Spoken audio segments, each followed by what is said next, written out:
एक गरीब आदमी एक संत के यहाँ देखा, पूज्यपाद उड़िया बाबा जी की बात कर रहा हूँ। हरि बाबा के बांध में थे तो बड़े बड़े सेठ महाजन सब बड़े बड़े दलिया में सेव अंगूर और सब भर के लाए थे, ऐसे सब नीचे रखे थे। एक गरीब किसान यही बात सोचकर कि संत मिलने के लिए जाए तो कुछ लेके जाए, और उसके पास बेचारे के पास कुछ था नहीं, तो कचरिया समझते ना, खेतों में वो स्वाभाविक जग जाती है और इतनी इतनी होती है, खटमिट्ठी होती है, वो कोई खास नहीं।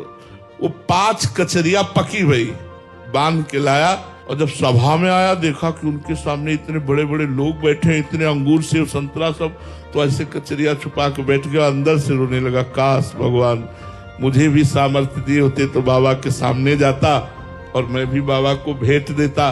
बाबा सिद्ध पुरुष, बाबा ने कहा, ए भाई तुम खड़े हो? वो तो डर गया एकदम, इधर आओ, नजदीक आए, क्या लाए हो हमारे लिए? वो जैसे सुदामा जी अपने तंदुल छुपा रहे थे कि सभा में जहाँ ढेर सारे अंगूर सेव संतरा रखे, मेवा मिष्ठान, वहां कचरिया। बोले बाबा ने कहा इधर इधर। सब सभा के बीच में बाबा ने वो कचरिया उसकी पाई और सेव संतरा अंगूरों का इनको बंटवा दो। भगवान और भगवान के भक्त वस्तु के भूखे नहीं होते, भाव के भूखे होते। सुदामा जी के तंदुल भगवान ऐसे पा रहे मानो जन्म जन्म के भूखे हो। रोज 56 भोग लगता है, कभी द्वारिकाधीश ने वाह नहीं कहा, आज वाह कह रहे सुदामा के तंदुल पागल, वाह वाह। सबरी मैया के बेर खा के राम जी तृप्त हो रहे।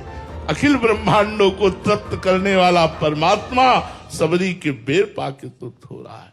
भगवान श्री कृष्ण देखो कितना प्रेम में बावरापन है। विदुर जी के घर गए सरकार, विदुर जी थे नहीं, विदुरानी जी थी। आवाज लगाई विदुरानी, कौन? श्री कृष्ण।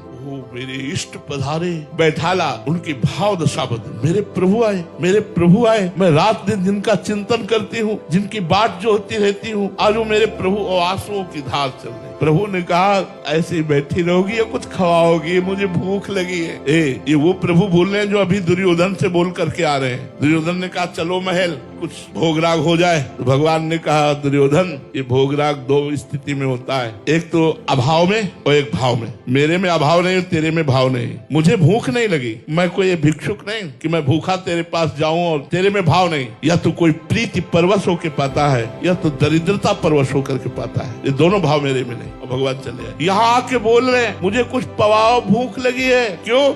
ऐसा भक्त अपने हाथ से पवाए। अब वो तो बावरी से क्या, वो केला रखे, ला उठा के और पवाओ। केला तो ले आई, लेकिन दशा अभी देह की नहीं है, देह शुद्ध विस्मृत दशा है। तो केला ऐसे छिलती है, गूदा फेंक देती है, और छिलका भगवान छिलका। क्यों? भाव।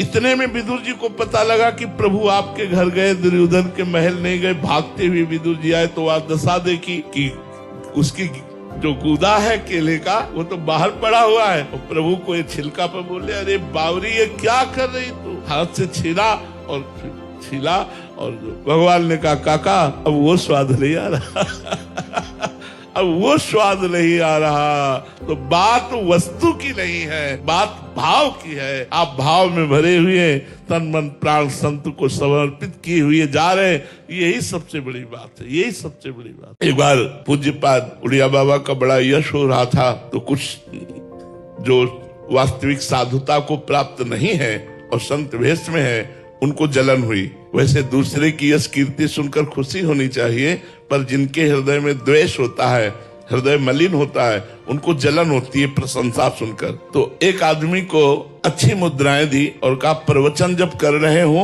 तो ऐसे प्रणाम मुद्रा में जाना और चाकू साथ रखना और उनकी नाक काट लेना, उड़िया बाबा की। ऐसे महापुरुष के वो ऐसा ही किया। प्रवचन हो रहा था भरी सभा में, तो ऐसी मुद्रा में आया कि लोग समझे प्रणाम करने जा रहे हैं। बस तुरंत चाकू निकाली, मारी, तो इतने सतर्क वो सेवादार खड़े थे, तुरंत हाथ में पकड़ ले, लेकिन पकड़ते पकड़ते चावल भर चाकू नाक में धस गई थी। तुरंत उसको बाबा ने कहा नहीं, और उसको गले से ऐसे लगाया और अपनी गुफा में ले गए। कहा मीठा दूध करके लाओ, गरम गरम मीठा दूध पिलाया, और बोले भैया हमसे कोई गलती हुई क्या कि आप मारने आए थे? वो रो पड़ा। बोले बाबा हम गरीब आदमी, हमें पैसे का लोभ दिया गया कि बस इतना तुम कर दो, इतना रुपया दे देंगे। तो बाबा कुछ रुपया मिल चुका है, कुछ मिलेगा, इस लोभ से हमने ऐसा किया। बाबा ने कहा इसको कुछ रुपए दो। कहाँ से आए हो भैया? तो उनका हाथरस से। बोले जाओ इसको हाथरस की गाड़ी में बैठा लो और मेरी शपथ है कोई इसे कुछ बोलेगा नहीं। ऐसे निर्मल संतों के साथ ऐसा व्यवहार, कौन सा कर्म है भैया? तो ब्रह्म प्राप्त हो गए उनको कौन सा कर्म बांध? जो भगवत साक्षात्कार किए हुए संत है, जो भगवान के नाम में रात दिन लगे हुए, इतना कष्ट तो किसी पापी को भी नहीं देखा जाता जैसा महात्माओं को कष्ट दिया गया। हमारी तो बुद्धि काम नहीं करती, बस इतनी बात समझ में आती है कि जोई जोई प्यारो करे सोई मोहि भावे, तेरा किया मीठा लागे। बस यही बात दोहरा सकते हैं और तो कुछ नहीं बोल सकते। थोड़ा शब्दावली रुचिकर है। एक कुत्ता सूखी हड्डी को लेता है, दूसरे कुत्तों को देखकर सोचता है कहीं मेरा स्वादिष्ट आहार छीन न ले, भाग के जाता है और एकांत में उस हड्डी को खाने की चेष्टा करता है। उसके गलफरों से खून उस हड्डी में दिखाई देता है। वो समझता है इस हड्डी में रस है और बार बार उस हड्डी को, बस यही दशा है। हम अपने भ्रमात्मक बुद्धि होने के कारण अपने ब्रह्मचर्य को नष्ट करते हैं, अपनी जितेंद्रियता को नष्ट करते हैं और मुझे लगता है उसमें सुख है। नहीं, सुख किसी पदार्थ में नहीं, सुख आपकी मान्यता में है।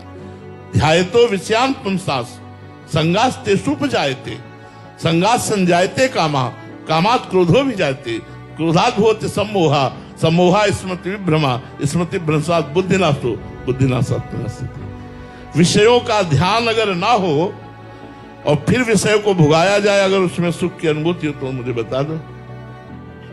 पहले विषय ध्यायतो विषयान् पुंसान् संगास्ते सुपजायते, आसक्ति तब प्रकट होती जब उसका चिंतन करते हैं और चिंतन करके जब आसक्ति से युक्त होते हैं फिर मिलता है जब वो विषय, तो मुझे सुखानुभूति होती है। अन्यथा उनमें सुख नहीं है, सुख आपकी आसक्ति में है, आपके चिंतन में है। सैनपुर में बाबा गुरु श्री मग्नानंद सरस्वती जी, एक संत आए, मना कि आप यहाँ नहीं रह सकते क्योंकि आप गांजा पीते हैं। बाबा सरकार ने कहा नहीं, रहने दो इनको, तो उनकी आज्ञा को कोई टाला नहीं। एक दिन वो गांजा पीने वाले संत कुल्हाड़ रखते थे। बाबा सरकार के पास आए मग्नानंद सरस्वती, सैनपुर फतेहपुर जिला। उन्होंने कहा कि बाबा तुम्हारी यश कीर्ति देखकर मुझे ऐसी जलन होती कि मैं कुल्हाड़ से तुम्हें काट डालूं। सर फिरा तो बाबा ने कहा भगवान की अगर ऐसी इच्छा है तो आप कर डालो। ये एकांत में उससे बात हुई। 20-50 शिष्य थे, सबको बुलाया और कहा कौन कौन हमारे साथ चलना चाहता है? तो सब बोले कि प्रभु मैं आपके साथ चलना चाहता हूँ। क्यों, चलने की तैयारी कर रहे हो क्या? नहीं, ऐसे पूछ रहा हूँ कौन कौन सा। अच्छा तुम तो चलोगे नहीं साथ? शिवानंद स्वामी को कहा तुम्हें पूरा आश्रम संभालना है और संतों को संभालना है, और जो जो चलना चाहता हो अपनी हिम्मत बना लो हमारे साथ चलने के लिए। बोले ठीक है। रात में 2 बजे वो लघु शंका के लिए उठते थे पद्मासन से। जे उठे बस वो जैसे कोई पागल आदमी